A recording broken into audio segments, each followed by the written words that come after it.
This is the 11th in a series of videos in which I'm attempting to repair an HP9830A desktop calculator. In the previous video I got as far as identifying what I thought was a fault in the ROM card, which is this. I'd already repaired numerous other faults, mostly failed ICs in the machine, and this unit seemed to be giving the wrong values from the ROMs compared to the listing that I'd taken from the original patent.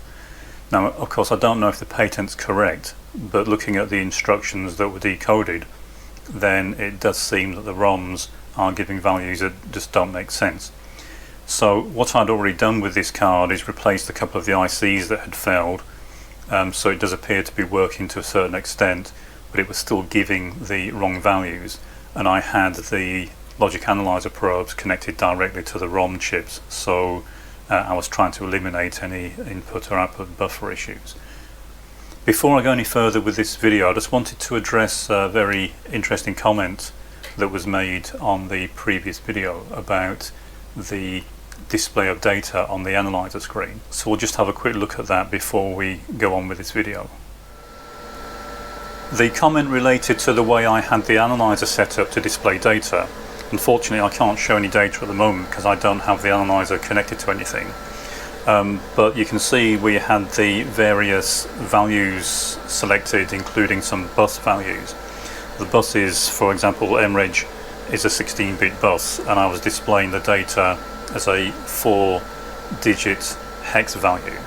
And the comment asked, why didn't I just change the value to show it in octal rather than going through the process I was demonstrating of taking the hex value, going through octal and then into binary, bearing in mind that what I was trying to achieve was interpret the instructions that were being captured to see if they were correct or made sense in the general scheme of the firmware. And there are a few reasons why I was showing it in hex. Now, firstly, this process is much longer than it may appear on the video, so it does get quite complicated at times. For me, it makes no difference whether I have the value in hex or octal binary. I've been doing this for 45 years, designing digital systems, so converting from one to the other, I kind of do in my head, and I don't need to write it down, so it makes no difference. But when it came to making the video, I decided to show the values in hex simply because it will make more sense going forward as to what's going on. And especially in this video, you'll start to see why it made more sense to show you the values in hex. Also on the screen, if you try to show values in octal or binary, they won't fit into the labels on the screen. So in other words, because of the size of the text and the size of the increments on the screen, a 5-digit octal number won't fit in the individual parts of the display, and you'll get a partial display, which makes it a bit inconvenient. And because it makes no difference to me whether it's in octal or hex, then I left it in hex display. But you can of course go into the machine and change any of the symbols to display whatever you want. So for example, if we want to change the ROM data value to octal, we can do that fairly easily, and what this will do is it will display all the values in octal format rather than hex format. But as I said, I didn't want to do that for the video, and you'll see why as we go through this particular video. But thanks for the comments. It is a useful tip if somebody's doing this and they don't want to go through the hassle of having to convert all the values from hex into octal. So once I'd identified that I suspected a fault in one or more of the ROMs on the board, the next question is what to do. It is impossible to get hold of these devices. Even if you could get blank ones, they can't really be programmed. They're mask ROM devices. They are programmed at the time of manufacture, and every single one has different code in it that it would be impossible really to easily replace. Also, they're quite strange devices in some ways. They aren't compatible with modern ROMs. They have a requirement for different voltage levels at their inputs. They need a minus 12 volt supply, plus 12 volt, plus 5 volt, plus 16 volt. And they have various different requirements for the different pins. They have 2 pins for the address 8 line. That's not fully decoded within the device for some bizarre reason, and then there are various buffers and level shifters required. But that said, once you take all these different elements into account for the board, the input to it is 5V signals, TTL signals, and the output from it is the same. It's all TTL in, TTL out. So if you look at this board from the perspective of the input and output connectors, then really it's nothing more than one of these. So in a modern system, you could replace this entire board with just one of these chips. This is a 1 megabit device. This is an 8K ROM in effect, and that really underlines back in the late 60s, early 70s what a monumental task it was developing systems like this. Not only did you have the complexity because of the weirdness of the devices, because they were still really under initial development, but you then had to find a way to implement bigger systems to give you more memory, and that's what they did with this board. So that really means that one of the options I had, rather than just trying to transcribe the code from the patent into a text file, which is, I'm currently trying to do that, but it's going to be a very long process, and I can't find a copy of the actual code anywhere. But another option did occur to me, that I could try and read the board intact, and there's no point me trying to take the devices out to read them independently. I could make an adapter and do it that way, but I didn't really fancy my chances of getting all these devices out of the board undamaged. So I decided to take a different approach, and that is I wanted to take a suitable programmer and plug this in to the programmer. Obviously it's not going to fit directly into the programmer, and also the type of EEPROM that the programmer would be expecting wouldn't exist. You have to select the EEPROM type that you want to program or read, otherwise the programmer will just come up with an error. So I needed a way to connect this into the programmer. So I cobbled this together. It's a relatively simple circuit. If we look at the schematic for the ROM, we'll see it's fairly straightforward. If we take this central block of chips as being a single ROM, then down the right hand side we have the output buffers. There's a little bit of weirdness going on because the output from these is combined into 2 lots of 8 bits to give us a 16-bit value, and this is because of the way the ROMs work. There's a need to combine the 2 banks for each block of ROMs. So the way they're configured is there are 2 ROMs per 16-bit word, and then these are effectively alternated between one set of ROMs and another set of ROMs. And I think they did that so they didn't have to connect them all together, otherwise that would probably cause an issue with the loading on them. And then from this point on they go to the T register. The T register has some pull-up resistors because these are open collector outputs, which is what's required to combine the values. And then on the input side we have again some buffers and some level shifters. Some of the inputs to the ROMs require 12V signals rather than 5V, so we need to have some level shifters for that. And then at the top we have a series of selection inputs.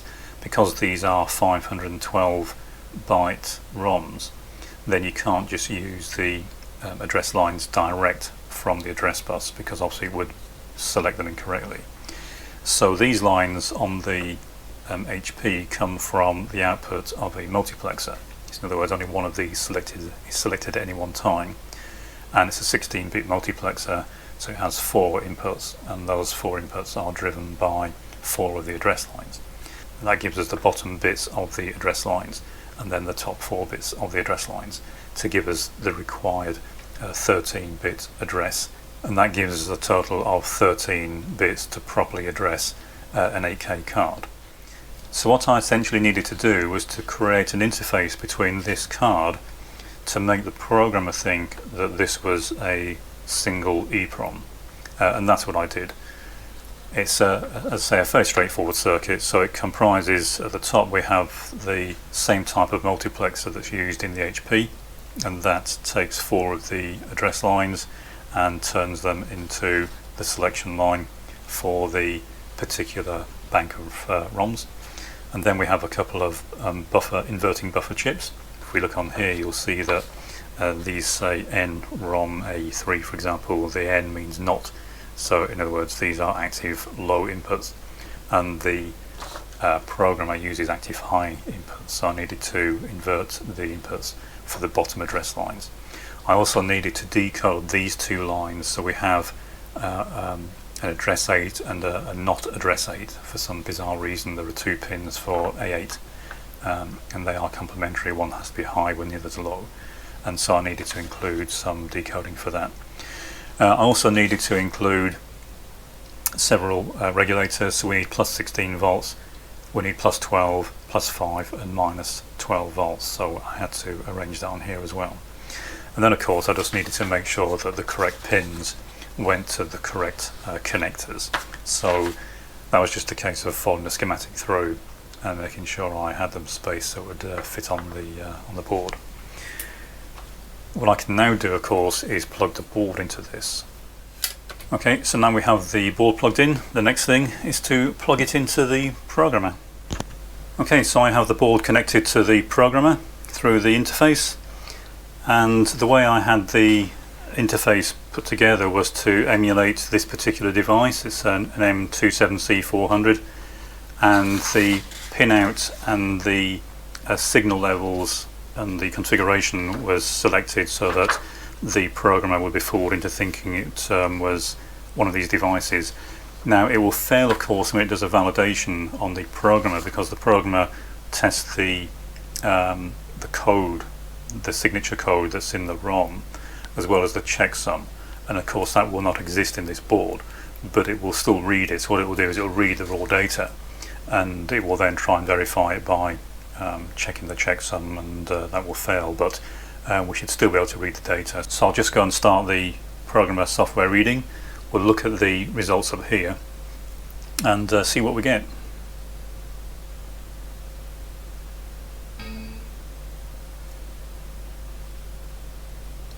Okay, so it read successfully. As expected, the validation failed, but we'll now go and look at the data that we've captured and see if it makes any sense in relation to what we looked at in the previous video. Okay, the device successfully read. As expected, the checksum failed, but that's not really that surprising. If we look at the information, we can see that it failed on just a checksum of the selected buffer that we've got, and that's to be expected. There is no checksum in the board, it's not an actual ROM. But if we now look at the data that we've captured, we can see it has successfully read something. Now I have run this multiple times and it comes back with exactly the same data every time. If I disconnect any of the address lines as a sanity check, then it shows what you'd expect.